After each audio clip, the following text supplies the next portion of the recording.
What is up girls and boys et bienvenue sur le podcast Business et Lifestyle Design par The Bold Lab. Je suis Fanny, fondatrice du Bold Lab et designer de business, de lifestyle et de marque. Tu es entrepreneur ou entrepreneur en devenir, ce podcast te donne les outils pour créer et développer le business et la vie de tes rêves. Paré au décollage? What is up Bold Boss, j'espère que tu vas bien. Aujourd'hui me voilà de retour avec un sujet un petit peu plus technique que d'habitude. On va parler gamification. Je vous en ai déjà parlé un tout petit peu sur Instagram et ça avait l'air de vous plaire. Donc j'avais envie de creuser un petit peu plus avec un podcast pour pouvoir aller un petit peu plus loin. Donc on va voir ce qu'est la gamification, à quoi ça sert, pourquoi est-ce que c'est intéressant de peut-être s'intéresser à ça. On va voir quelques exemples et puis on va voir aussi comment l'utiliser dans ton business. Pourquoi est-ce que j'étais partie sur la gamification? Déjà, c'est un sujet que j'adore personnellement. J'ai lu beaucoup de livres sur ce sujet parce que c'est quelque chose que je trouve super passionnant. Et c'est parti surtout sur Instagram. C'est parti en cacahuète parce que mon frère m'a donné son ancienne Apple Watch. Et sur l'Apple Watch, on a les calories qui sont indiquées au fur et à mesure de la journée. Donc on a les calories, on a combien de temps on fait de sport par jour et combien de fois on se lève par jour, quelque chose comme ça, je ne sais plus exactement. Mais en tout cas, moi le chiffre que je trouvais marrant, c'était les calories. Donc mon idée c'était pas de maigrir ou quoi, mais en pure gamification justement, j'avais envie absolument de faire péter le score de 1000 calories dans une journée. Donc j'étais 5 semaines aux îles Canaries et à chaque fois j'étais super proche de mon objectif de 1000, mais j'étais bloquée à 800, 850, 900 voire 950 des fois, et du coup je vous en parlais sur Instagram, ça me motivait à aller surfer encore plus longtemps, ça me motivait à m'entraîner au surfskate encore plus longtemps, à aller marcher, à aller courir, mais j'ai eu de la peine à faire exploser ce score de 1000 calories. Donc 1000 calories c'est quand même pas mal, pour moi en tout cas, par jour. Et finalement, le dernier, tout dernier jour avant que je parte, et ben j'étais super proche du score. Du coup, je suis allée me balader encore plus et je suis même allée courir le soir à 21h30 pour pouvoir faire péter le score des 1000 calories le dernier jour. Et du coup, pourquoi est-ce que j'ai été autant motivée et pourquoi 1000 calories et pourquoi... Eh bien tout ça justement c'est en lien avec la gamification. Le fait d'avoir un chiffre et d'avoir un palier comme ça c'est un palier que moi je m'étais donné puisque l'objectif de base sur ma montre c'est de faire 300 calories par jour. Donc moi je m'étais fixé moi-même 1000 calories et du coup c'est devenu un jeu pour moi d'essayer d'atteindre ce score. Donc c'est vraiment 100% de la gamification. Et ça marche puisque j'ai fait plus de sport que ce que j'aurais fait si j'avais pas eu la montre. Donc qu'est-ce que c'est la gamification? On appelle aussi ça parfois la ludification pour les gens qui aiment bien les termes officiels en français. Moi j'aime pas ça du tout, je trouve ça très bizarre, mais bon, au moins vous connaissez le terme si un jour vous voyez ludification. C'est la même chose que gamification ou gamification.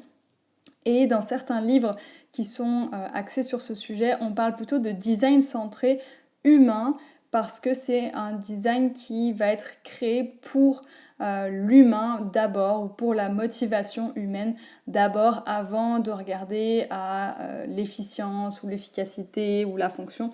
On va vraiment essayer de designer pour l'humain.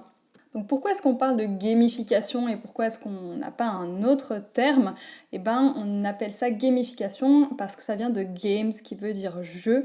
Et pourquoi est-ce qu'on utilise des concepts de jeu? Parce que les jeux sont le domaine qui a dû le plus s'intéresser à la motivation de l'être humain et au pourquoi est-ce qu'on fait ce qu'on fait, parce qu'un jeu, a priori, on n'a aucune raison de s'y intéresser. Il n'y a pas de vrai but, ça ne va pas nous avancer dans la vie, ça ne va pas nous faire gagner de l'argent.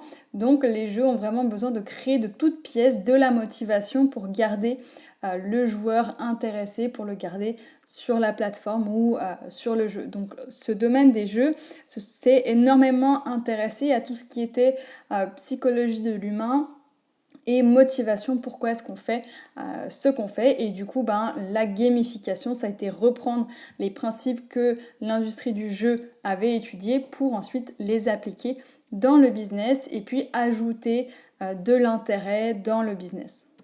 Alors aujourd'hui, c'est devenu un petit peu parfois un buzzword, je trouve, et il y a plein de gens qui ont entendu parler de gamification et qui pensent que si on rajoute un petit badge par-ci par-là, un petit niveau par-ci par-là, ça va rendre l'entreprise plus intéressante. C'est pas vraiment ça qui va rendre la chose intéressante, c'est plutôt les mécanismes qu'il y a derrière, les motivations principales qu'il y a derrière. Mais malheureusement, comme avec tous les buzzwords, après on se retrouve avec des concepts qui ont perdu un petit peu de leur substance et qu'on va retenir que la couche superficielle de ces points, de ces badges, par exemple.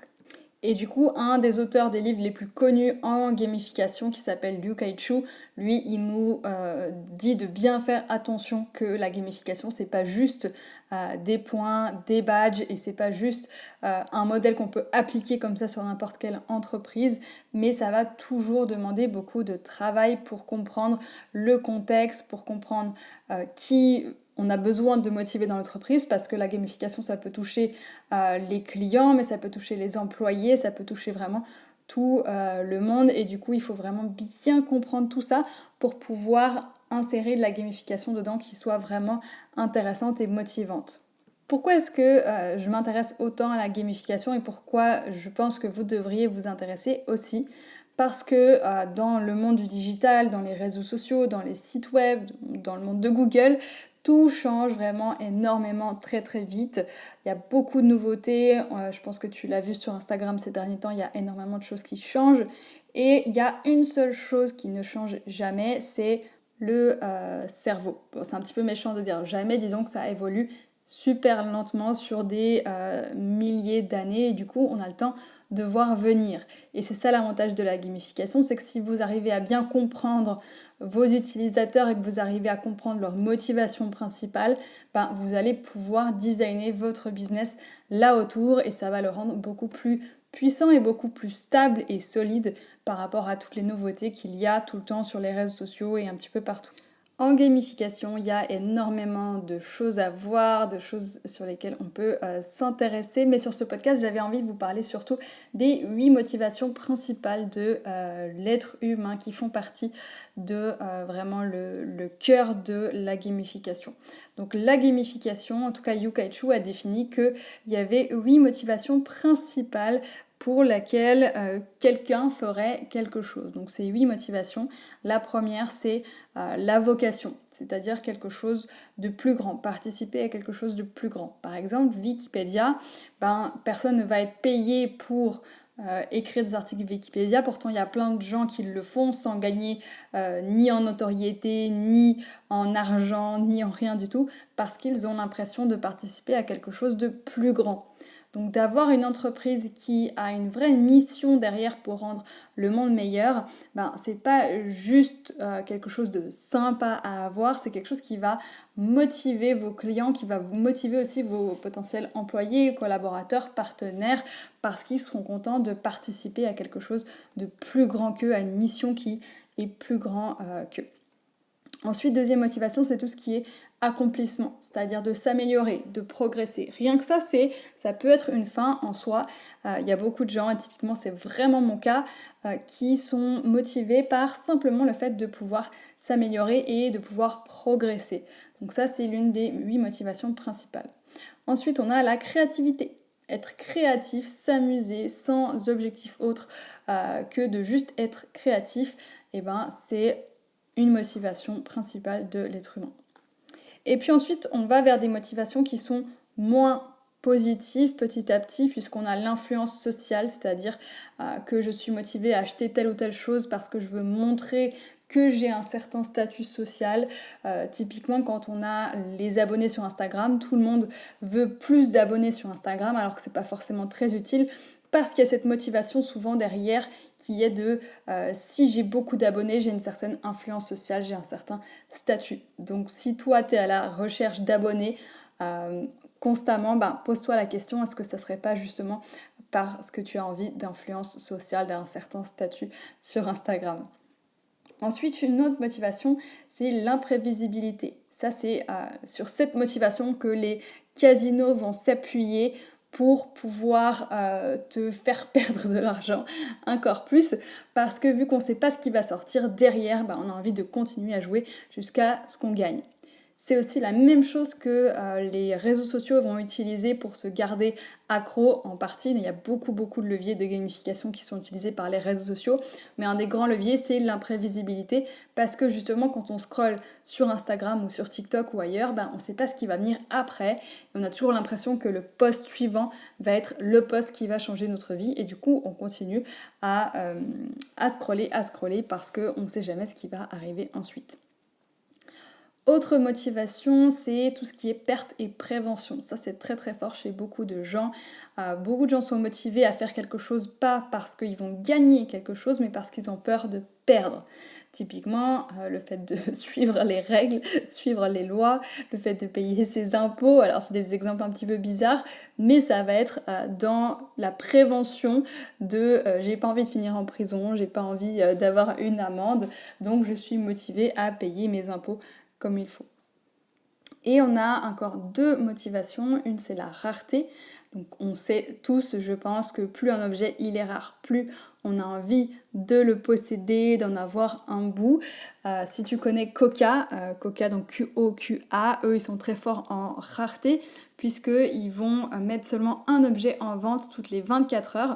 Et puis il y a un stock avec une jauge qui nous montre que le stock est en train de diminuer. Donc ça fait jouer sur notre motivation de rareté. On se dit que il y a bientôt plus le produit, donc il nous le faut absolument, même si au début, s'il y avait eu un stock illimité, on n'aurait pas forcément acheté ce produit.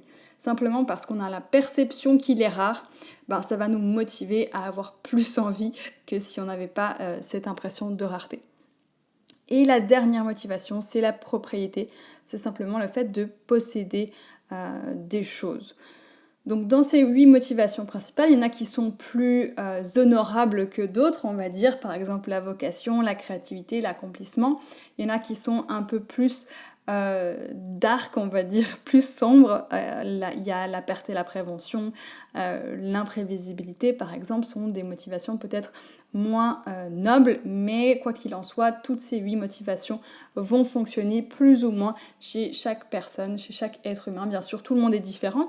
Il y en a qui vont avoir une créativité, une motivation de créativité très très forte, d'autres moins, mais on retrouve à peu près chez tous les humains ces 8 motivations principales. Donc dans les réseaux sociaux, par exemple, on va retrouver, je vous en ai parlé, l'imprévisibilité, le fait de ne pas savoir quel est le post suivant qui va venir. On va avoir le côté influence sociale parce qu'on aura un certain nombre d'abonnés. On a le côté rareté avec la petite coche bleue pour certains, pour dire qu'on est vérifié. Donc vous voyez là, rien qu'avec quelques exemples, que les réseaux sociaux s'appuient énormément sur ces 8 motivations principales pour nous garder attentifs, pour nous garder sur la plateforme, et c'est normal qu'ils travaillent beaucoup là-dessus puisque un réseau social ne fonctionne que s'il arrive à garder un maximum l'attention de son audience. Donc ça va vraiment être son objectif principal. Autre exemple de gamification dans des entreprises très connues, Duolingo, l'app qui nous aide à apprendre des langues. Eux, ils sont à fond dans la gamification avec le petit hibou qui va nous donner des points. Parfois, on perd des étoiles, parfois on monte un niveau, parfois on perd un niveau. Et tout ça, c'est des exemples de gamification qui vont nous motiver à apprendre. L'exemple de l'Apple Watch, typiquement avec les calories, le fait de voir un chiffre, on peut être motivé par un palier. Et là, vous voyez typiquement pour moi que l'accomplissement, ça va être très important parce que j'ai envie de progresser et j'ai envie à chaque fois d'aller chercher un petit peu plus de calories, même si au final, peut-être que les calories sont fausses, peut-être que ça n'a aucun sens et que ça va pas m'aider vraiment à être meilleure en sport, mais juste parce que j'ai un chiffre, ça va me donner envie de me fixer des challenges. Si tu es sur LinkedIn, tu as peut-être aussi déjà remarqué qu'ils vont dire que ton profil est complété à X%, que tu as un niveau intermédiaire, ce genre de choses-là, c'est aussi des outils qui sont tirés de la gamification. Et du coup, comment est-ce que tu peux l'utiliser dans ton business? Je t'ai déjà donné quelques petits exemples, quelques petites astuces, mais l'idée c'est de te demander comment est-ce que tu aimerais que tes clients ressentent ta marque? Qu'est-ce que tu aimerais qu'ils vivent? Est-ce que tu aimerais qu'ils se sentent inspirés par ta marque? Est-ce qu'ils devraient se sentir fiers? Est-ce qu'ils devraient être anxieux de rater quelque chose, peut-être parce que il y a une loi ou quelque chose qu'ils doivent respecter? Donc l'idée, c'est de te demander qu'est-ce que tu aimerais qu'ils aient comme expérience. Est-ce que ça doit être fun? Est-ce que ça doit être rare? Est-ce que ça doit être quelque chose de une mission plus grande qu'eux? Et puis à partir de là, bah, tu vas pouvoir brainstormer des moyens de motiver et d'insérer ben, la partie créativité, la partie accomplissement, la partie vocation ou peu importe avec enfin, donc toutes ces motivations-là, tu vas pouvoir les insérer dans ton business.